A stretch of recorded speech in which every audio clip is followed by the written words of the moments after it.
আসসালামু আলাইকুম ভাই। ভাই আমি অনেক কষ্ট নিয়ে এই জায়গায় দাঁড়াইছি। আমার জীবনে আমি কোনো জায়গায় দাঁড়াই না ভাই। আমার বাড়ি হবিগঞ্জ, আমি আপনি চিনবেন, আমার বাড়ি হবিগঞ্জ দুলিয়া খাল, আপনার বাড়ি সোনারঘাট। আলামিন ভাই কইছে, আলামিন ভাইয়ের সাথে আপনার যোগাযোগ হয়েছে। এখন ভাই আমরা হবিগঞ্জের মাধ্যমে, আপনি যদি হবিগঞ্জের ছেলে হইতেন, আমি হবিগঞ্জের ছেলে ভাই। আলামিন ভাই এখানে আসলে এইরকম প্রত্যেকটা জেলা, প্রত্যেকটা থানার লোক এখানে যে বিপদ আছে ভাই, একমাত্র জেলা বিপদ ভাই ভাই। আমি আপনাদের দূরে যাই ভাই, আপনার ভাই আমরা একটা উদ্ধার হইতে পারি ভাই। এই জিনিস আমরা সারা জীবন মনে থাকবো ভাই। ভাই আপনাদের চাই ভাই, আমরা ফটো ভিডিও ফটো বলে দিচ্ছি স্যার ভাই।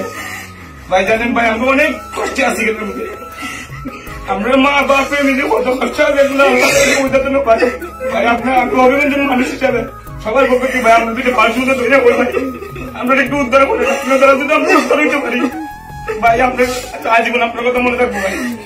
ভাই একটু দয়া করেন আপনার প্রতি, আর কিছু হয় না ভাই। আপনার হবিগঞ্জের মানুষ ভাই, একটু উদ্ধার হয় না, আজীবন আপনার মনে থাকবো ভাই। ভাই আপনার ফেসবুক আমরা ঢুকছিলাম, দেখছি ভাই আপনার কিরকম আজ করছেন না করছেন ভাই, আপনার একটু দয়া করেন ভাই। আপনার দাদা যদি ভাই একটু মানুষের ফ্যামিলি উদ্ধার হয় ভাই, আজীবন মনে থাকবো ভাই। অফিসে কোন দিন যাই না আমার মা বাপে কত ঠান্ডা ঠান্ডা ভাই, এখানে যাইতে পারি না ভাই। 2 লাখ 3 লাখ টাকা খরচা করে কিন্তু যাওয়া আমরা অসম্ভব, যদি আপনারা উদ্ধার না করেন এটা ভাই আমরা যাইতে পারতাম না। দেখো ভাই, ভাই একটু দেখেন ভাই, যদি মানুষ কিরকম মানুষ বিপদে না থাকলে মানুষ খাবে না ভাই। বিদেশ মানুষের মেয়ে আর মানুষ বিদেশ আয় একটু সুখে রাখবার লাগি, দেশে একটু সুখে রাখবার লাগি।